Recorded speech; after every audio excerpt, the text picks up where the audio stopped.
ಚರಿತ್ರೆ ಮತ್ತೊಂದು ವಿಡಿಯೋಗೆ ನಿಮಗೆಲ್ಲ ಪ್ರೀತಿಯ ಸ್ವಾಗತ. ಈ ವ್ಯಕ್ತಿಯನ್ನ ಒಮ್ಮೆ ಸರಿಯಾಗಿ ನೋಡಿ. ಕೆಲ ವರ್ಷಗಳ ಹಿಂದೆ ಅಂತರ್ಜಾಲದಾದ್ಯಂತ ತೀವ್ರ ಸಂಚಲನ ಉಂಟು ಮಾಡಿದ್ದ ಇವನು ಸಾಲ್ಟ್ ಬೇ ಎಂದೇ ಪ್ರಸಿದ್ಧಿ ಪಡೆದ ವ್ಯಕ್ತಿ. ಇವನ ಮೂಲ ಹೆಸರು ನುಸ್ರೇತ್ ಗೋಕಿ ಎಂದು. ಟರ್ಕಿಶ್ ಮೂಲದ ಶೆಫ್ ಆಗಿದ್ದ ಇವನು ತನ್ನ ವಿಶಿಷ್ಟ ಅಡುಗೆ ಮಾಡುವ ಶೈಲಿಯಿಂದಾಗಿ ಭಾರಿ ಜನಪ್ರಿಯನಾಗಿದ್ದ.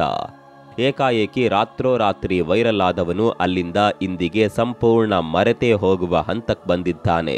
ಪ್ರತಿ ವಾರವೂ ವಿಶ್ವದ ಅತಿ ದೊಡ್ಡ ಸೆಲೆಬ್ರಿಟಿಗಳ ಜೊತೆ ಬೆರೆಯುತ್ತಿದ್ದವನು ಇವತ್ತು ವಿಶ್ವ ಪ್ರಮುಖವಾದ ಕ್ರೀಡಾ ಕಾರ್ಯಕ್ರಮಗಳಿಂದಲೇ ಹೊರ ದೂಡಲ್ಪಡುತ್ತಿದ್ದಾನೆ. ಐಷಾರಾಮಿ ಸ್ಟೇಕ್ ಹೌಸ್ಗಳಲ್ಲಿ ಲಕ್ಷಾಂತರ ರೂಪಾಯಿಗಳ ಬಿಲ್ಲುಗಳನ್ನ ವೈಭವದಿಂದ ತೋರಿಸುತ್ತಿದ್ದವನು ಇವತ್ತು ತನ್ನ ಕಣ್ಣ ಮುಂದೆ ತನ್ನ ಸಾಮ್ರಾಜ್ಯವೇ ಕುಸಿಯುತ್ತಿರುವುದನ್ನ ನೋಡುತ್ತಿದ್ದಾನೆ. ಇದು ಒಂದು ಅಂತರ್ಜಾಲದ ಸುಪ್ರಸಿದ್ಧ ವೈರಲ್ ಮೀಮ್ ಆಗಿದ್ದ ಸಾಲ್ಟ್ ಬೇನ ಏಳ್ಗೆ ಹಾಗೂ ಅವನತಿಯ ಕತೆ. ಇಂಟರ್ನೆಟ್ನ ತಾತ್ಕಾಲಿಕ ಖ್ಯಾತಿ ಎಷ್ಟು ವೇಗವಾಗಿ ಬರುತ್ತದೋ ಅಷ್ಟೇ ವೇಗವಾಗಿ ಹೇಗೆ ಅಳಿದು ಹೋಗುತ್ತದೆ ಎಂಬುದಕ್ಕೆ ಇವನ ಬದುಕೊಂದು ತಾಜಾ ಉದಾಹರಣೆ. ಖ್ಯಾತಿಯ ಅಮಲು ತಲೆಗೇರಿದಾಗ ಅಹಂಕಾರ ಮುಖ್ಯ ಸ್ಥಾನಕ್ಕೆ ಬರುತ್ತೆ. ಯಾವಾಗ ಇವನು ಹೆಸರು, ಹಣ, ಕೀರ್ತಿಯ ಅಮಲ್ನಲ್ಲಿ ತೇಲಾಡ್ತಾ ತನ್ನ ಸುತ್ತಲೂ ಅಗೋಚರವಾದ ಅಹಂನ ಕೋಟೆ ರಚಿಸಿಕೊಂಡನು, ಆಗಲೇ ಜನ ಇವನೊಬ್ಬ ಪ್ರಚಾರ ಪ್ರಿಯ ವ್ಯಕ್ತಿ ಎಂದು ಇವನನ್ನ ಉಡಾಫೆ ಮಾಡಲು ಶುರು ಮಾಡಿದ್ರು. ಅಲ್ಲಿಂದಲೇ ಇವನ ಅವನತಿ ಪ್ರಾರಂಭವಾಯಿತು. ಇಷ್ಟೆಲ್ಲ ಜನಪ್ರಿಯನಾದ ಸಾಲ್ಟ್ ಬೇ ಈ ಯಾವುದನ್ನ ಸಹ ನಿರೀಕ್ಷೆ ಮಾಡಿದವನಲ್ಲ.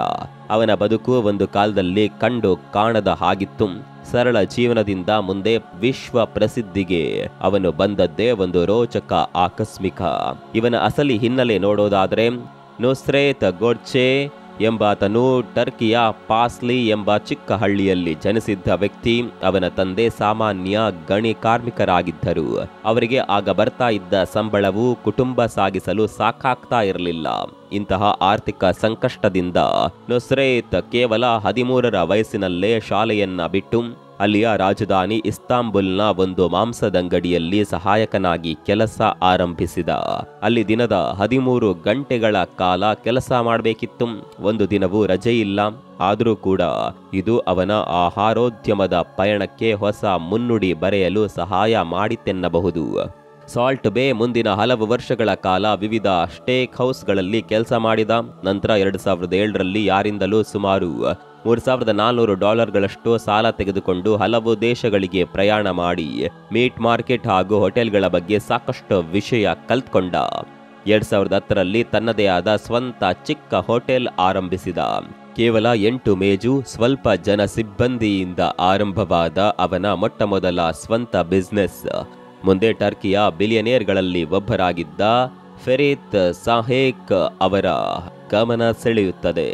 ಅವನು ಸಾಲ್ಟ್ ಬೇನ ಆಸಕ್ತಿ ಹಾಗೂ ಶ್ರದ್ಧೆ ಗಮನಿಸಿ ಅದರಿಂದ ಬಹುವಾಗಿ ಇಂಪ್ರೆಸ್ ಆಗಿ ಈ ಹೋಟೆಲ್ಗೆ ತನ್ನ ಸ್ವ ಇಚ್ಛೆಯಿಂದ ಹೂಡಿಕೆ ಮಾಡಿ ನುಸ್ರೇತ್ರನ್ನ ಪ್ರೋತ್ಸಾಹಿಸಿ ಮಧ್ಯಪ್ರಾಚ್ಯದ ಹಲವು ಕಡೆಗಳಿಗೆ ಅವನ ಬಿಸ್ನೆಸ್ನ ವ್ಯಾಪ್ತಿಯನ್ನ ವಿಸ್ತರಿಸಲು ಕೈಲಾದ ಸಹಾಯ ಮಾಡಿದ. ಈ ಎಲ್ಲ ಬಗೆಯ ಸಹಾಯಗಳನ್ನ ಸದುಪಯೋಗ ಮಾಡಿಕೊಂಡ ಸಾಲ್ಟ್ ಬೇ 2016ರೊಳಗೆ ಯಶಸ್ವಿ ಉದ್ಯಮಿಯಾಗಿದ್ದ. ಹೀಗಿರುವಾಗ ಅವನ ಬದುಕನ್ನೇ ಬದಲು ಮಾಡುವಂತಹ ಅವಕಾಶ ಹಾಗೂ ಸಂದರ್ಭವೊಂದು ಅನಿರೀಕ್ಷಿತವಾಗಿ ಅವನ ಕಡೆಗೆ ಓಡೋಡಿ ಬಂತು. ಅದು 2017ರ ಜನವರಿಯ ಸಮಯ. ಆಗ ಅವನು ಬಿಳಿ ಟೀ ಶರ್ಟ್, ಕಪ್ಪು ಗಾಗಲ್ಸ್ ಹಾಕಿಕೊಂಡು ಮಟನ್ ಕತ್ತರಿಸಿ ಅದ್ಭುತ ರೀತಿಯಲ್ಲಿ ಅಥವಾ ತನ್ನದೇ ಆದ ಒಂದು ಸ್ವಂತ ಸಿಗ್ನೇಚರ್ ಶೈಲಿಯಲ್ಲಿ ಅದರ ಮೇಲೆ ಉಪ್ಪು ಸಿಂಪಡಿಸುವ ಒಂದು ವಿಡಿಯೋವನ್ನ ಸೋಷಿಯಲ್ ಮೀಡಿಯಾಗೆ ಅಪ್ಲೋಡ್ ಮಾಡಿದ್ದ. ಆ ವಿಡಿಯೋ ಅವನಿಗೆ ಗೊತ್ತಿಲ್ಲದ ಹಾಗೆ ಸಿಡಿಲ್ನಂತೆ ಎಲ್ಲ ಕಡೆಯೂ ವೈರಲ್ ಆಯಿತು. ಅಡುಗೆಗೆ ಅವನ ವಿಶೇಷ ಶೈಲಿಯ ಉಪ್ಪು ಉದುರಿಸುವ ಈ ಹಾವಭಾವವು ಪ್ರಖ್ಯಾತ ಮೀಮ್ ಆಗಿ ಮಾರ್ಪಡುತ್ತದೆ. ಇದರಿಂದಾಗಿ ಜನ ಅವನನ್ನ ಸಾಲ್ಟ್ ಬೇ ಎಂದೇ ಕರೆಯಲು ಆರಂಭಿಸಿದರು. ಅವನ ಆನ್ಲೈನ್ ಪ್ರಭಾವ ಯಾವ ರೇಂಜ್ಗೆ ಇತ್ತು ಅಂದರೆ ಹಲೋವೀನ್ ಆಚರಣೆಗಳಿಗೂ ಸಹ ಜನ ಅವನಂತೆಯೇ ವೇಷ ಧರಿಸಿ ಸಂಭ್ರಮಿಸಲು ಶುರು ಮಾಡಿದ್ರು. ಕ್ರೀಡಾಪಟುಗಳು ಅವನ ಸಿಗ್ನೇಚರ್ ಮೂವ್ಗಳನ್ನ ಮೈದಾನದಲ್ಲೇ ಇಮಿಟೇಟ್ ಮಾಡಲು ಶುರು ಮಾಡ್ತಾರೆ. ಅವನ ಮುಖ ಇಂಟರ್ನೆಟ್ನಲ್ಲಿ ಅತಿ ಹೆಚ್ಚು ಗುರುತಿಸಲ್ಪಡುವ ಮುಖಗಳಲ್ಲಿ ಒಂದಾಗಿ ಸ್ಥಾನ ಪಡೆಯಿತು.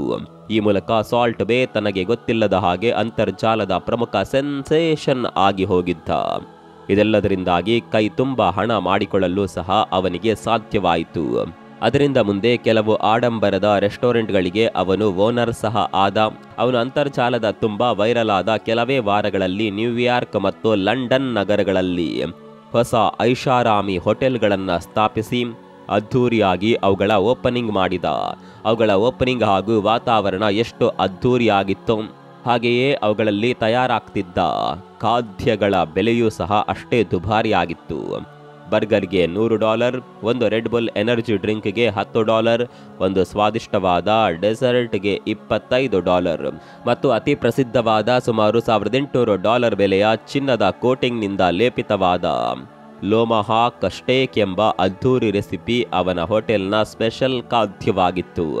ಇತರೆಡೆಗಳಲ್ಲಿ ಹೋಲಿಸಿದ್ರೆ ಅವನ ರೆಸ್ಟೋರೆಂಟ್ಗಳಲ್ಲಿ ಈ ರೆಸಿಪಿಗಳ ಬೆಲೆ ದುಪ್ಪಟ್ಟಿದ್ದರೂ ಸಹ ಜನ ಅಲ್ಲಿ ಸಿಗುವ ಆಹಾರದ ಗುಣಮಟ್ಟಕ್ಕಿಂತ ಹೆಚ್ಚಾಗಿ ಸಾಲ್ಟ್ ಬೇನನ್ನ ಲೈವ್ನಲ್ಲಿ ನೋಡುವ ಅವಕಾಶ ನಮಗೆ ಸುಲಭವಾಗಿ ಸಿಗುತ್ತಲ್ಲ ಎಂದು ಅವನ ಹೋಟೆಲ್ಗೆ ಧಾವಿಸಿ ಬಂದರು. ವಿಶ್ವದ ಅತಿ ದೊಡ್ಡ ಸೆಲೆಬ್ರಿಟಿಗಳು ಅವನ ಹೋಟೆಲ್ಗಳಿಗೆ ಬರುತ್ತಿದ್ದರು. ಅವನು ವೈರಲ್ ಆದ ಆ ಕ್ಷಣವನ್ನ ತನ್ನದೇ ದೊಡ್ಡ ಬ್ರ್ಯಾಂಡ್ ಆಗಿ ಮಾರ್ಪಡಿಸುವಲ್ಲಿ ಅವನು ಯಶಸ್ವಿಯಾಗಿದ್ದ. ಆದರೆ ಸಾಲ್ಟ್ ಬೇನ ರೆಸ್ಟೋರೆಂಟ್ಗಳಲ್ಲಿ ಅವನ ಸಿಗ್ನೇಚರ್ ಸ್ಟೈಲ್ ಮಾತ್ರ ಕಾಣುತ್ತೆ, ಆದರೆ ಗುಣಮಟ್ಟತೆ ಇಲ್ಲ ಎನ್ನುವ ಸತ್ಯ ಬಹಳ ಬೇಗ ಎಲ್ಲರಿಗೂ ಮನದಟ್ಟಾಯಿತು.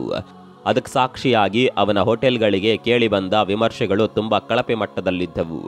ಲಂಡನ್ ಶಾಖೆಗೆ ಸೇರಿದ್ದ ಅವನ ಹೋಟೆಲ್ಗೆ ಟ್ರಿಪ್ ಅಡ್ವೈಸರ್ ಎಂಬ ಏಜೆನ್ಸಿಯಲ್ಲಿ ಕೇವಲ 2.9 ಸ್ಟಾರ್ ಮಾತ್ರ ರಿವ್ಯೂ ಬಂತು. ಹಾಗೂ ಅವನ ನ್ಯೂಯಾರ್ಕ್ ನಗರದಲ್ಲಿದ್ದ ಬರ್ಗರ್ ಹೋಟೆಲ್ಗೆ ನಗರದ ಅತ್ಯಂತ ಕೆಟ್ಟ ರೆಸ್ಟೋರೆಂಟ್ ಎಂಬ ಟ್ಯಾಗ್ ಲೈನ್ನ ಅಡ್ಡ ಹೆಸರು ಕೇಳಿಬಂತು. ಅವನ ಹೋಟೆಲ್ಗಳಲ್ಲಿ ಆಹಾರದ ಗುಣಮಟ್ಟತೆ ಹಾಗೂ ಕಸ್ಟಮರ್ ಎಕ್ಸ್ಪೀರಿಯನ್ಸ್ ಈ ಎಲ್ಲವೂ ಹಾಳಾಗಿದ್ದರೂ ಸಹ ಅವನಿಗೆ ಅದ್ಯಾವುದರ ಬಗ್ಗೆಯೂ ಕನ್ಸರ್ನ್ ಇರಲಿಲ್ಲ. ಅವನಿಗೆ ಬೇಕಾಗಿದ್ದು ಅದರ ಅದ್ಧೂರಿ ಪ್ರದರ್ಶನ ಮತ್ತು ತನ್ನ ಸ್ವಂತ ಇಮೇಜ್ ಮಾತ್ರ. ಅವನು ತನ್ನ ಹೋಟೆಲ್ಗೆ ಬರ್ತಿದ್ದ ಗ್ರಾಹಕರ ಸುಮಾರು $1,00,000 ಮೊತ್ತದ ಬಿಲ್ಗಳ ಫೋಟೋಗಳನ್ನು ಅದೇ ದೊಡ್ಡ ಹೆಮ್ಮೆ ಎನ್ನುವ ರೀತಿ ಆನ್ಲೈನ್ನಲ್ಲಿ ಪೋಸ್ಟ್ ಮಾಡುತ್ತಿದ್ದ. ಇದರ ಜೊತೆ ಅವನ ಇನ್ಸ್ಟಾಗ್ರಾಮ್ನ ತುಂಬಾ ಸಂಪೂರ್ಣವಾಗಿ ಅವನ ಶರ್ಟ್ಲೆಸ್ ವಿಡಿಯೋಗಳು ಪೋಸಿಂಗ್ ಮತ್ತು ಸೆಲೆಬ್ರಿಟಿ ಶೈಲಿಯ ಫೋಟೋಗಳಿಂದಲೇ ಹೆಚ್ಚಾಗಿ ತುಂಬಿ ಹೋಗಿತ್ತು. ಇದೆಲ್ಲ ಶೋ ಆಫ್ಗಳ ಅತಿರೇಕತೆಯಿಂದಾಗಿ ಅವನೇ ವಿಪತ್ತುಗಳನ್ನ ಮತ್ತು ವಿವಾದಗಳನ್ನ ಮೈ ಮೇಲೆ ಎಳೆದುಕೊಳ್ಳುತ್ತಾ ಹೋದ. 2018ರ ಬೆಂಕಿ ಅಪಘಾತ ಅವನ ಪ್ರೊಫೆಷನಲ್ ಲೈಫ್ನಲ್ಲಿ ಅವನು ಎದುರಿಸಿದ ಮೊದಲ ಗಂಭೀರ ಪ್ರಮಾದ. ಇಲ್ಲಿ ಫೈರ್ ಸ್ಟಂಟ್ನವರ ನಿಯಂತ್ರಣ ತಪ್ಪಿ 4 ಜನ ಗಂಭೀರವಾಗಿ ಸುಟ್ಕೊಂಡು ಅವಸ್ಥೆ ಪಡಬೇಕಾಯಿತು. ಇದಾದ ನಂತರ ಉಂಟಾದ ಮಡೋರಾವರ ಜೊತೆ ಆದ ಅವನ ವೈಯಕ್ತಿಕ ವಿವಾದ ಕೂಡ ಪ್ರಮುಖವಾದದ್ದು. ಈ ಸಮಯದಲ್ಲಿ ಅವನು ವೆನೆಜುವೆಲಾದ ಅಧ್ಯಕ್ಷ ನಿಕೋಲಾಸ್ ಮಡುರಾಗೆ ಐಷಾರಾಮಿ ಊಟದ ಆಹ್ವಾನ ನೀಡಿದ್ದ. ವೆನಿಜುವೆಲಾ ದೇಶವು ಆ ಸಮಯದಲ್ಲಿ ಅತ್ಯಂತ ಕೆಟ್ಟ ಪರಿಸ್ಥಿತಿಯಲ್ಲಿತ್ತು. ಅದು ತೀವ್ರ ಬಡತನ ಹಾಗೂ ಅರಾಜಕತೆ ಅನುಭವಿಸುತ್ತಿತ್ತು. ಅಲ್ಲಿಯ ಜನರ ಜೀವನ ಬೀದಿಗೆ ಬಂದಿತ್ತು. ಆ ಜನ ಉಪವಾಸದಿಂದ ನರಳುತ್ತಿದ್ದಾಗ ಅದರ ಸರ್ವಾಧಿಕಾರಿಗೆ ಅದ್ಧೂರಿ ಊಟ ಕೊಟ್ಟ ಅವನ ಈ ಶೋ ಆಫ್ ಬುದ್ಧಿಯಿಂದಾಗಿ ವಿಶ್ವದಾದ್ಯಂತ ಪ್ರತಿಭಟನೆಗಳು ಹಾಗೂ ಆಗ್ರಹಗಳು ಉಂಟಾದವು. ಅವನ ಹೋಟೆಲ್ಗಳಲ್ಲಿ ನಡೆದ ಸಿಬ್ಬಂದಿ ಶೋಷಣೆಯೂ ಸಹ ಅವನ ಅವನತಿಗೆ ಮುಖ್ಯ ರೀಸನ್ಗಳಲ್ಲಿ ಒಂದು. 2023ರ ಬಿಸ್ನೆಸ್ ಇನ್ಸೈಡರ್ನ ವರದಿಯ ಮೂಲಕ ಅವನ ಹೋಟೆಲ್ಗಳ ಒಳಗಿನ ಕತ್ತಲೆ ಬಯಲಿಗೆಳೆಯಲು ಸಾಧ್ಯವಾಯಿತು. ಸಾಲ್ಟ್ ಬೇ ತನ್ನ ಸಿಬ್ಬಂದಿಗೆ ಪೇ ಚೆಕ್ ಕಡಿತ ಮಾಡಿದ್ದು ಹಾಗೂ ಅವರಿಗೆ ಬರ್ತಿದ್ದ ಟಿಪ್ ಮೊತ್ತದ ಕಳ್ಳತನ ಮಾಡಿದ್ದೆಲ್ಲ ಈ ಒಂದು ಕ್ರಾಸ್ ಚೆಕ್ನಿಂದ ಬಯಲಿಗೆ ಬಂತು. ಕಡಿಮೆ ಗುಣಮಟ್ಟದ ಮಾಂಸವನ್ನ ಅದು ಪ್ರೀಮಿಯಂ ಎಂದು ಹೇಳುತ್ತಿದ್ದ ಅವನ ಉದ್ದೇಶಪೂರ್ವಕ ಸುಳ್ಳಿನ ಸ್ಕ್ಯಾಮ್ ಜನರಿಗೆ ಗೊತ್ತಾಯಿತು. ಇದಲ್ಲದೆ ಬಾಕಿ ಉಳಿದ ವೈನ್ನ ಮರುವಳಿಕೆ ಮಾಡಿದ್ದು ಅವನ ಹೋಟೆಲ್ ಹಾಗೂ ಅದರ ಖಾದ್ಯ ತಯಾರಿಗೆ ದೊಡ್ಡ ನೆಗೆಟಿವ್ ಇಂಪ್ಯಾಕ್ಟ್ ಬೀರಿತು. ಇದರ ಜೊತೆ ಅವನ ಹೋಟೆಲ್ಗಳಲ್ಲಿ ಕೆಲಸ ಮಾಡ್ತಿದ್ದ ಮಹಿಳಾ ಸಿಬ್ಬಂದಿಗೆ ಹೀನಾಯ ಉಡುಪು ತೊಡಲು ಒತ್ತಾಯ ಮಾಡೋದು, ಒಪ್ಪದಿದ್ದಾಗ ಅವರಿಗೆ ಹಿಂಸೆ ಹಲ್ಲೆ ಮಾಡೋದು ಇವೆಲ್ಲ ಬಯಲಿಗೆ ಬಂದಾಗ ಸಾಲ್ಟ್ ಬೇ ಬಗ್ಗೆ ಜನರಿಗೆ ಈ ಮೊದಲು ಇದ್ದ ಅಭಿಪ್ರಾಯವೇ ಬದಲಾಗಿ ಹೋಯಿತು. ಇದೆಲ್ಲದರಿಂದ ಅವನ ಹೋಟೆಲ್ ಸಿಬ್ಬಂದಿಯೇ ಅವನ ಮೇಲೆ ತೀವ್ರ ಬೇಸರಗೊಂಡಿದ್ದರು. ಅವನಿಗೆ ಇನ್ಸ್ಟಾಗ್ರಾಮ್ ಮತ್ತು ಅದರ ಖ್ಯಾತಿಯೇ ಪ್ರಪಂಚವಾಗಿ ಹೋಗಿದೆ. ಇದೆಲ್ಲದರ ಭ್ರಮೆಯಿಂದ ಅವನು ಹೊರಬರಲಾರದೆ ತೊಳಲಾಡ್ತಾ ಇದ್ದಾನೆ ಎಂದು ಅವನ ಬಗ್ಗೆ ಅವನ ಹೋಟೆಲ್ನ ಒಬ್ಬ ಮ್ಯಾನೇಜರ್ ಹೇಳಿಕೆ ಕೊಟ್ಟಿದ್ದ.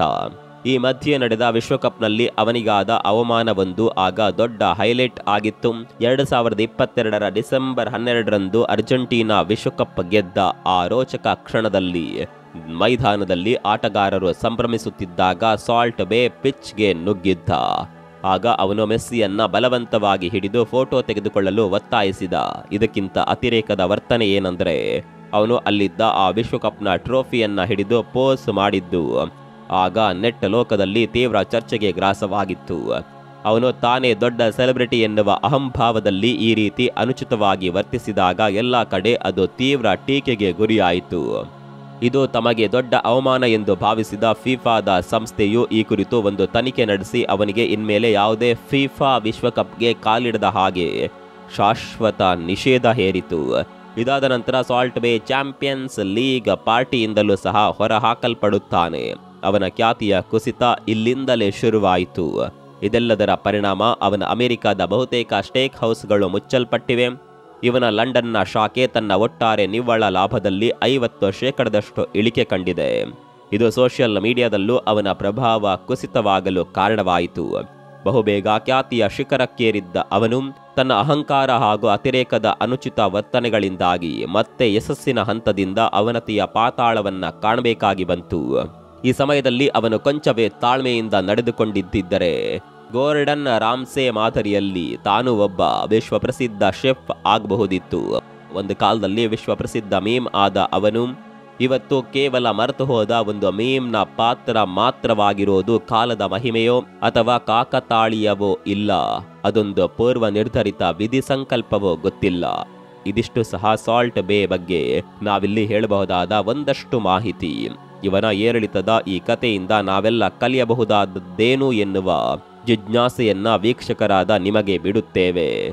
ಈ ಬಗ್ಗೆ ನಿಮ್ಮ ಅಭಿಪ್ರಾಯವನ್ನು ಕಾಮೆಂಟ್ ಮಾಡಿ. ಮತ್ತೊಂದು ವಿಡಿಯೋದಲ್ಲಿ ಸಿಗೋಣ. ಅಲ್ಲಿವರೆಗೂ ನಮಸ್ಕಾರ.